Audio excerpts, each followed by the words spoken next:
Hello everyone. రీసెంట్గా మేము AMB మాల్ని చూద్దామని చెప్పేసి విజిట్ చేయడానికి వెళ్ళాము. అక్కడైతే ఎంట్రన్స్లోకి ఎంటర్ అవ్వగానే గ్రౌండ్ ఫ్లోర్లో ఫుడ్ కోర్ట్ ఉంది.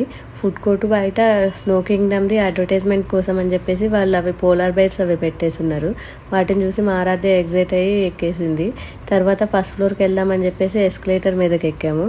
ఎస్కలేటర్ అంటే ఆరాధ్యకు చాలా ఇష్టం. ఎక్కడ మాల్స్లోకి వెళ్ళినా కూడా ఎస్కలేటర్ మీద ఆడుతూ ఉండిద్ది, పైకి కిందకి ఎక్కుతూ దిగుతూ. అలా కొంచెం బయటికి వెళ్ళి చూడగానే అక్కడ ఏదో షో జరిగినట్లుంది. ఆ షోకి రిలేటెడ్ అన్నీ కింద ఉన్నాయి. పైనుంచి చూడడానికి ఆ లైటింగ్ అవి అయితే చాలా బాగున్నాయి. మేము 10:30కి అలా వెళ్ళాము. 11 వరకు మాల్ ఓపెన్ చేసి ఉంటుంది అని చెప్పేసి. మేము వెళ్ళేసరికి ఆ 10:30కి అన్నీ క్లోజ్ చేసి ఉన్నారు.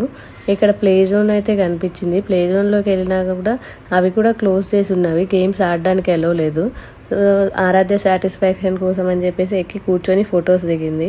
అలా బయటికి రాగానే కొంచెం కిందకి రాగానే అక్కడ స్నో కింగ్డమ్ ఉంది. అది అంతా స్నో కింగ్డమ్ అంటే ఎలా ఉండిద్దో తెలీదు. లోపలికి వెళ్దాం అనుకుంటే అది కూడా క్లోజ్ చేసే ఉంది. బయట వాళ్ళు ఎంట్రన్స్ దగ్గర కొన్ని ఇగ్లూస్ అవి పెట్టున్నారు, పోలార్ బేర్స్ అవి. వాటిని చూసి వాటి మీదకి ఎక్కాలని ఆరాధ్య ఆద్విక్ ఇద్దరు ఎక్కి కూర్చొని ఇలా అయితే ఫొటోస్ దిగి బాగా ఎంజాయ్ చేస్తారు.